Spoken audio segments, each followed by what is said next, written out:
Perkenalkan, nama saya Maulana Pratama Rizky Habibi, NIM 100414401 Prodi Ilmu Politik. Di sini saya ingin menuntaskan ujian akhir semester dari mata kuliah Komunikasi Politik. Dari topik yang diberikan, saya memilih yang pertama, fenomena kampanye politik di tahun 2024. Yang kedua, perkembangan strategi komunikasi politik. Yang ketiga, konstruktivisme dan konstruksi media. Yang pertama, fenomena kampanye politik di tahun ini 2024 diikuti oleh 3 pasangan calon, yaitu Anies Baswedan. Nomor urut pertama ada Anies Baswedan dan Muhammad Iskandar. Yang kedua, nomor urut 2 ada Prabowo Subianto dan Gibran. Yang ketiga ada Ganjar Pranowo dan Mahfud MD. Di pemilu kali ini banyak diwarnai kontroversi atas salah satu paslon, yaitu dari paslon nomor urut 02, yang disebabkan adanya aturan putusan MK nomor 90 PUU XXI tahun 2023 yang mengenai adanya perubahan batas usia dalam pencalonan presiden dan wakil presiden. Di sini yang banyak disoroti publik adalah ketika persidangan itu terjadi, salah satu dari keluarga pasangan calon, yaitu dari pamannya Gibran Rakabuming Raka atau disebut Anwar Usman, yang merupakan ketua MK pada saat itu, juga mengikuti sidang untuk memutuskan aturan ini. Banyak publik, bahkan akademisi pun menilai bahwa aturan tersebut adanya konflik of interest, yaitu adanya konflik kepentingan untuk meloloskan salah satu seseorang, yaitu Gibran, untuk maju dalam pemilu 2024 nanti. Di aturan KPU sendiri masih menggunakan aturan lama, yaitu masih 40 tahun minimal. Sementara dari MK diturunkan aturannya dengan syarat 40 tahun minimal atau sudah pernah menjabat menjadi pejabat publik, entah itu wali kota, gubernur, dan lain-lain. Dalam pemilu kali ini, mayoritas pemilih berasal dari kalangan muda, yang saya baca datanya di KPU terdapat 66.822.389. Itu didominasi dari kalangan milenial yang menyumbang suara nasional sebanyak 33,60%. Lalu terdapat juga 46.861 atau menyumbang suara nasional sebanyak 22,85% dari total DPT pemilu 2024. Nah, melihat dari banyaknya suara pemuda atau kalangan muda ini, menimbulkan segmentasi dari pemilih kalangan muda itu sangatlah besar bagi para paslon. Hal ini suara-suara anak muda itu dianggap sangat penting di tahun ini, sehingga kalau kita lihat dari fenomena cara berkampanye, lalu pendekatan komunikasi yang terjadi, itu banyak tanda kutip mencerminkan anak muda gitu, mulai dari gaya berpakaian, lalu postingan di media sosial, lalu acara-acara yang dirasa itu diminati oleh anak-anak muda. Nah, selanjutnya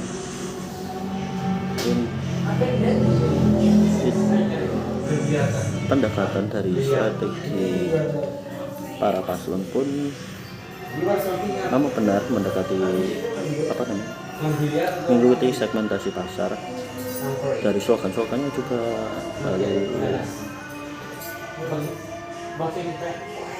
lalu kepakaian dan lain-lain. Selanjutnya topik selanjutnya itu perkembangan strategi komunikasi politik. Dengan topik yang pertama tadi,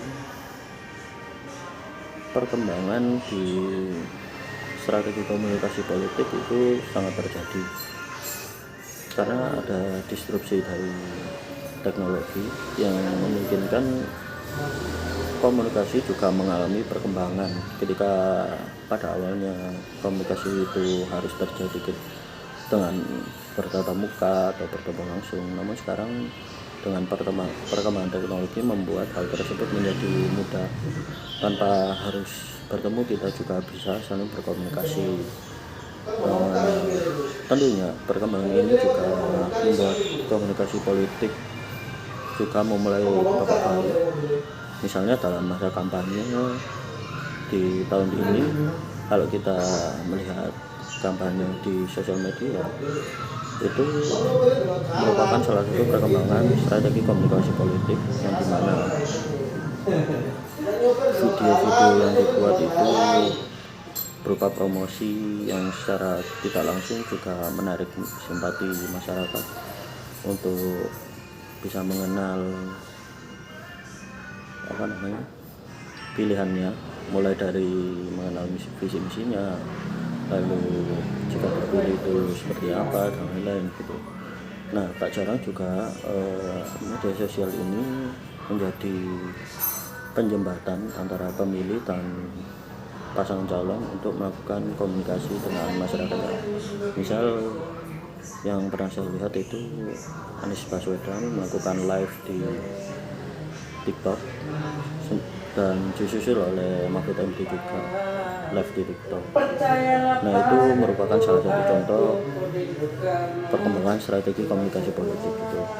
Nah, kalau melihat hal tersebut yang terjadi, maka kampanye politik atau pesan yang ingin disampaikan itu bisa jadi di kapan saja, dalam waktu kapanpun gitu, menjadikan hal tersebut semakin dinamis dalam pertarungan antara para paslon dalam menyusun strategi komunikasi politik yang akan dibangun gitu. Nah, kreativitas dari tim suksesnya masing-masing untuk menata ini juga sangat-sangat diperlukan gitu loh.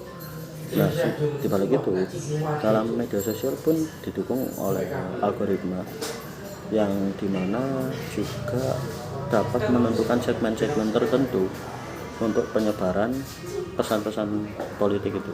Jadi tidak hanya mempermudah secara komunikasi, namun untuk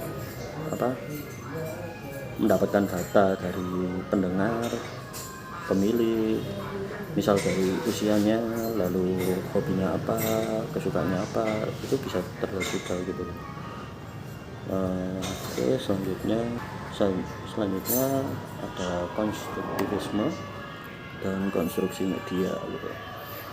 Nah, dalam hal ini konstruktivisme merupakan paham yang mengatakan bahwa kebenaran merupakan suatu realitas yang dilihat sebagai hasil konstruksi dan sifat kebenaran itu bersifat relatif. Nah, dari penjelasan tersebut, maka konstruktivisme melihat suatu kebenaran bukan kebenaran yang mutlak dari sananya gitu, tapi kebenaran itu dibangun melalui konstruksi sosial. Misalnya kepercayaan akan hantu gitu. Nah, kalau dilihat secara sains, maka hantu itu sebetulnya sangat tidak mungkin untuk dibuktikan gitu. Namun karena konstruksi sosial, banyak orang yang meyakini itu ada, maka itu juga disebut sebagai kebenaran gitu. Namun sifatnya relatif. Nah, kalau dalam konteks politik, misalnya tentang isu bahwa Prabowo itu penculik gitu. Nah, masyarakat yang tahu atau mengikutinya sudah lama dari tahun 98 dari Orde Baru mungkin akan mengatakan bahwa Prabowo itu penculik gitu. Nah, hal tersebut terkonstruksi secara lama, maka sehingga pada masyarakat era Orde Baru sampai reformasi banyak yang mengetahui bahwa Prabowo itu merupakan penculik gitu. Namun anak-anak muda yang tidak mengalami Orde Baru atau tidak pernah belajar sejarah dengan konstruksi sosial yang dilakukan melalui kampanye politik yang saya rasa cukup brilian, yang merubah image Prabowo itu menjadi tidak menyeramkan gitu. Misal kata-kata gemoy gitu. Nah, itu merupakan ibarat sebuah umpan gitu. Prabowo memakan umpan itu dengan sangat baik, sehingga Prabowo memasak kata-kata tersebut, menggunakannya secara terus-menerus sehingga merubah pandangan bahwa orang yang tidak mengetahui peristiwa tersebut mengatakan bahwa Prabowo itu tidak penculik dan lain-lain gitu. Nah, itu merupakan sebuah konstruksi sosial.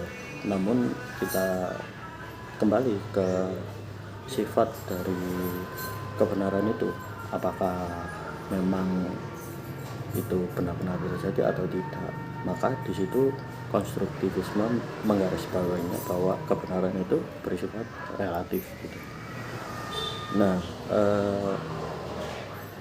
dalam hal ini terdapat tokoh Peter L. Berger dan Luckman yang berpendapat bahwa proses konstruksi berlangsung ketika interaksi sosial yang dialektis dari tiga bentuk realitas, yaitu objective reality, symbolic reality, dan subjective reality. Nah, yang pertama itu objective reality. Objective reality itu memuat ideologi, keyakinan, serta pola tindakan yang diterima oleh khalayak umum sebagai fakta. Nah, yang saya katakan tadi bahwa Prabowo menggunakan slogan gemoy itu, sehingga